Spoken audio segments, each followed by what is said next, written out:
Here is Chapter 14, Dr. Dorian. The next day was Saturday.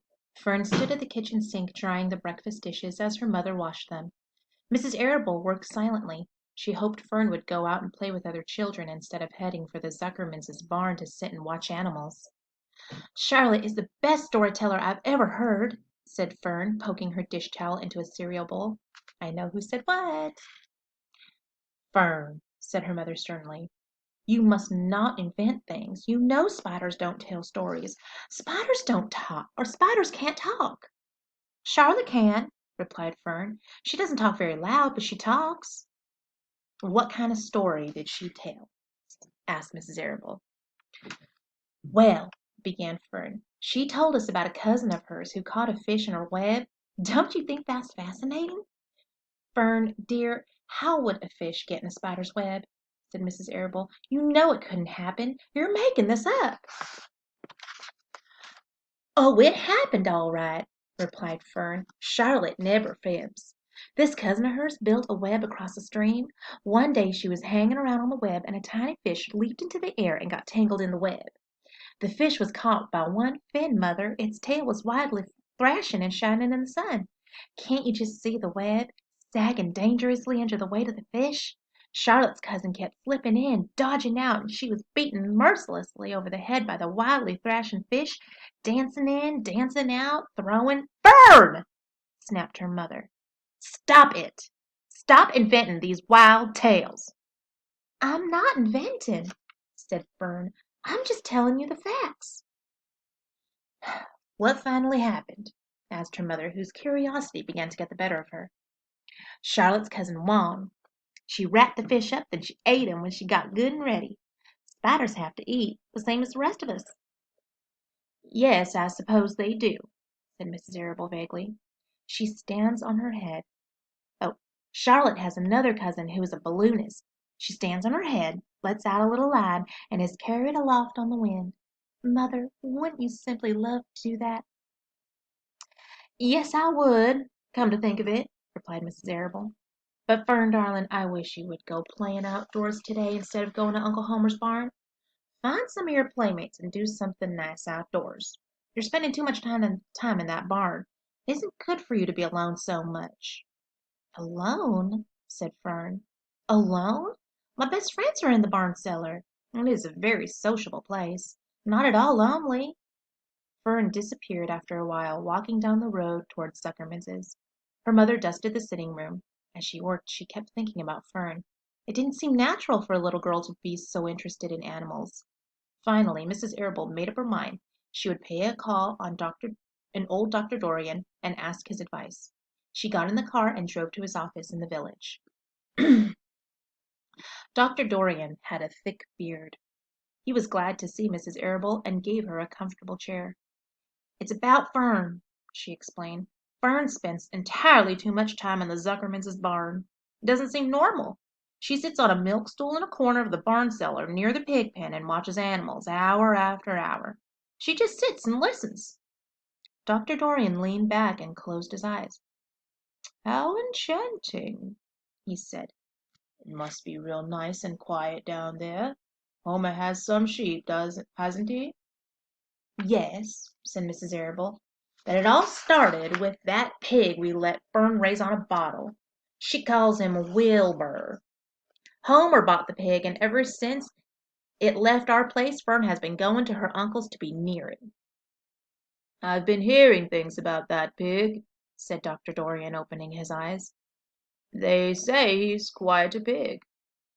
"Have you heard about the words that appeared in the spider's web?" asked Mrs. Arable nervously. "Yes," replied the doctor. "Well, do you understand it?" asked Mrs. Arable. "Understand what?"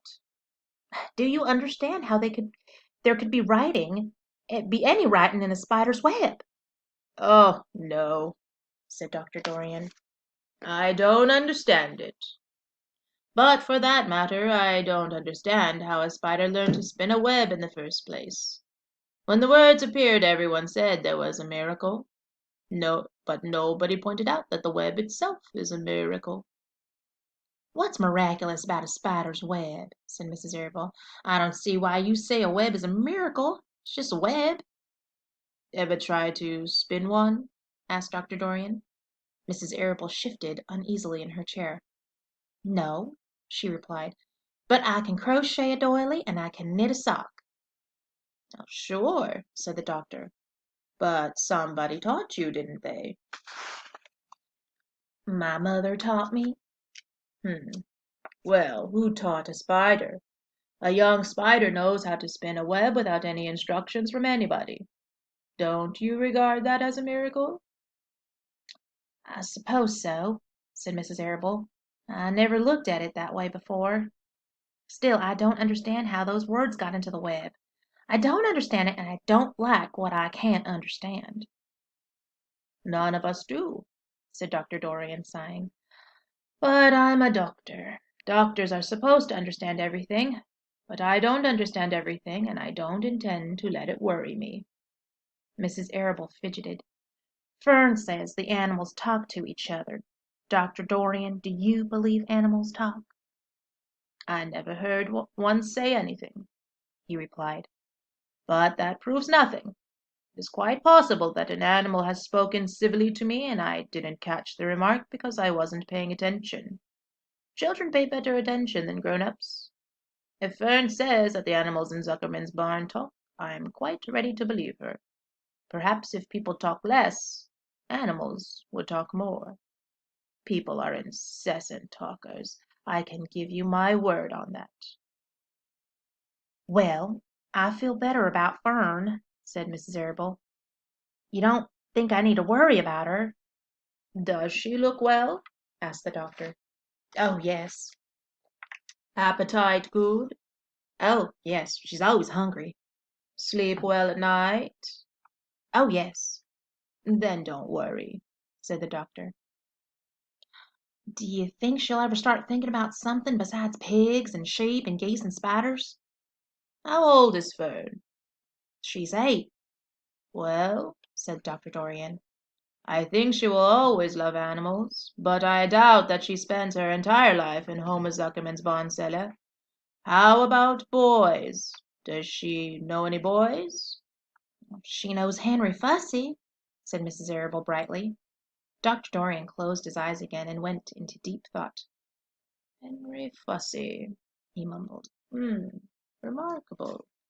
Well, I don't think you have anything to worry about. Let Fern associate with her friends in the barn if she wants to. I would say offhand that spiders and pigs were fully as interesting as Henry Fussy. Yet I predict that the day will come when even Henry will drop some chance remark that catches Fern's attention. It's amazing how children change from year to year. How's Avery? He asked, opening his eyes wide.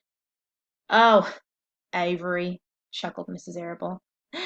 Avery is always fine. Of course, he gets into poison ivy and stung by wasps and bees and brings frogs and snakes home and breaks everything he lays his hands on. He's fine. I don't know about that.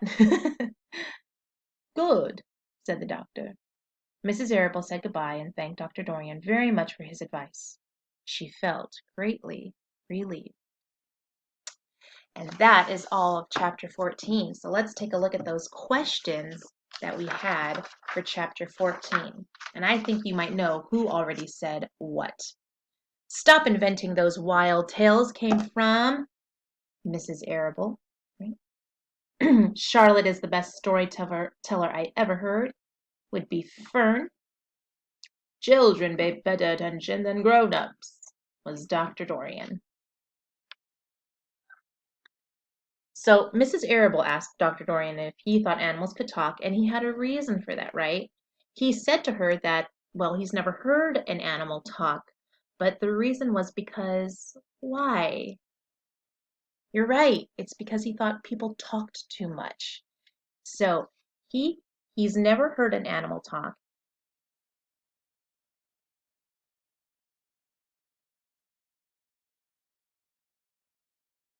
But believes that maybe we could hear animals if maybe we talked less, right? that we could probably hear animals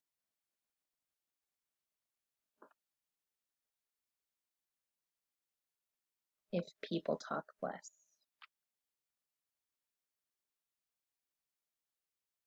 If you need to pause the video so you can catch up, please go and do so now. Number 3, would you agree with Dr. Dorian? I think that might be true. I think maybe we could hear them if maybe we were did a little less talking. I am, for one, an incessant talker. And number 4, how did Mrs. Arable feel after she left Dr. Dorian's? Was it scared, relieved, upset, or curious?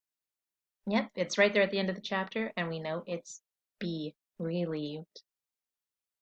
So boys and girls, now that we're done answering our questions, make sure you finish today's must-do. If I could speak to animals, I would talk to a who and what.